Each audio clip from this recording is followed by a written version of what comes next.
Hello everyone, today we are going to learn on how you can change your computer's name. For those who don't where to find your computer's name, here it's where it appears.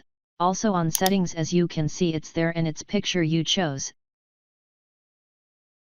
So change the name, open any folder.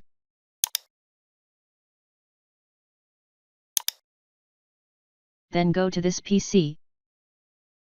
Then right click it and go down on properties. After getting results like this, slide right to change settings. So as you can see here, it's written to click and rename your computer, so click right on change.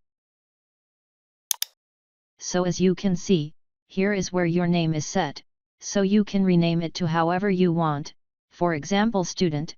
So after, slide down to OK, so this is the notification you will get which tells you to restart your computer for it to acquire the changes. Even here says that changes will be made after you restart your computer, and if you click OK, you will be given this offer to restart your computer now or later, so choose it the way you want. So thanks for watching, and if you are new, make sure you subscribe.